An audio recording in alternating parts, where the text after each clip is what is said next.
ज्योतिराव फुलेंना माहिती पडली आणि ज्योतिराव फुले त्या ज्ञानाचा शोध घेतात. अशा अस्पृश्य वस्तीमध्ये ज्ञाना नावाचा मुलगा आहे, खूप हुशार आहे. आणि ज्योतिराव फुले त्या ज्ञानाला शाळेत दाखल करण्यासाठी एक पत्र लिहून देतात. आणि त्या ज्ञानाच्या बापाला सांगितलं जातं की ती असं जा, तुम्ही मित्रांना भेटा, माझे मित्र आहात. नाटक हे 1855 आम्हाला सांगितलं नाटकाचे शिल्पकार विष्णुदास भावे वगैरे आहेत. त्यांनी रामायण महाभारताचे नाटक वगैरे सुरू केले. त्यांनी ते आहे ज्योतिराव फुलेचं. पण या देशामध्ये जगातलं पहिलं नाटक, तृतीय रत्न नाटक ज्योतिराव फुलेंनी हे आधुनिक प्रकारचं नाटक उभं केलं. आणि त्यामध्ये एडिसन हा जगातला पहिला शास्त्रज्ञ आहे. आज मी तुमच्या समोर बोलत आहे हे थॉमस एडिसन मुळे आहे, ज्यांनी लाईटचा शोध लावला, ज्याला वर्गामध्ये शिकता येत नव्हतं. जगातला पहिला शास्त्रज्ञ झालेला आहे. 40-41 वर्ष उलटली जातात. आईचं निधन झालं जातं. कोणता संप केलेला आहे सांगता येईल का?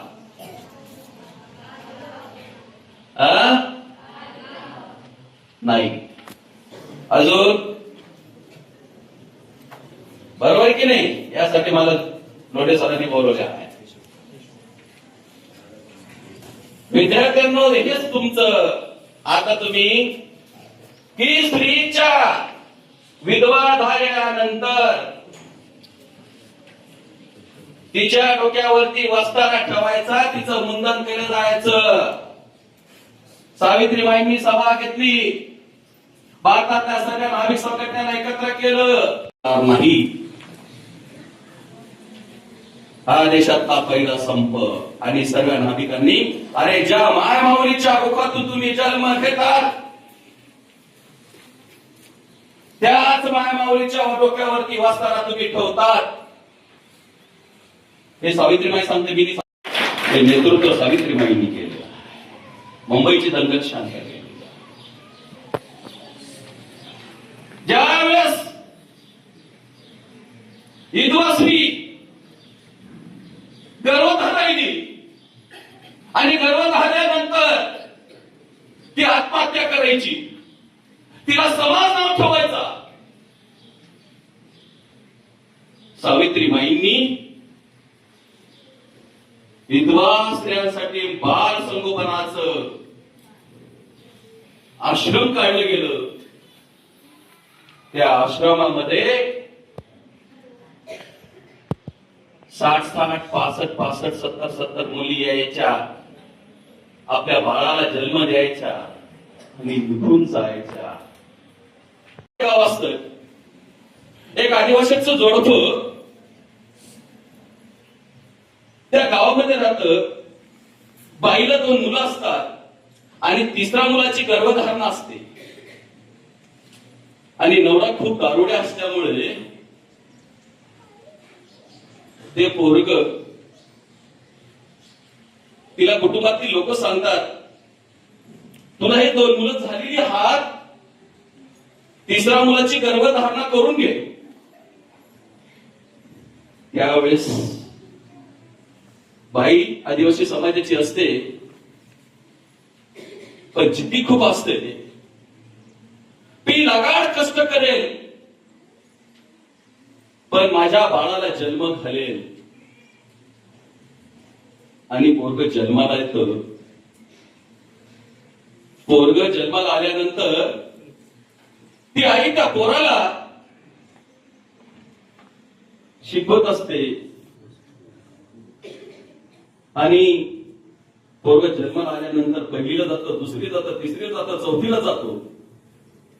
आणि 5वीला गेला असताना त्या पोरगाला ती आई ची काम होत नाही, बहिणीच्या घरामध्ये राहते.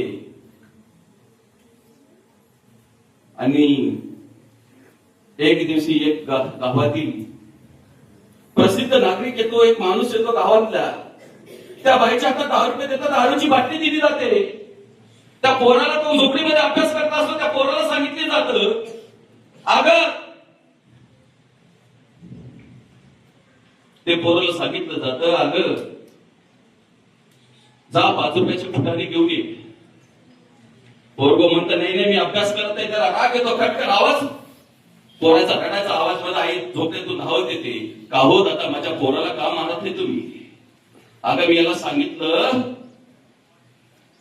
5 रुपयाची फुटाणी घेऊन यायचं, माझं काम ऐकलं नाही आणि अभ्यास करून कुठं कलेक्टर होणार आहे. त्या दिवस ती आई त्या पोराची त्या आई सांगत असते की दादा माझ्या पोराला मारू नका, एक दिवशी माझाच मुलगा कलेक्टर होईल. ती आई अशी उद्घोषणा करते आणि तो पोरगा ज्या वेळेस आदिवासी समाजामध्ये पहिला कलेक्टर होतो आमच्या तालुक्याच्या बाजूला, म्हणजे साक्री तालुका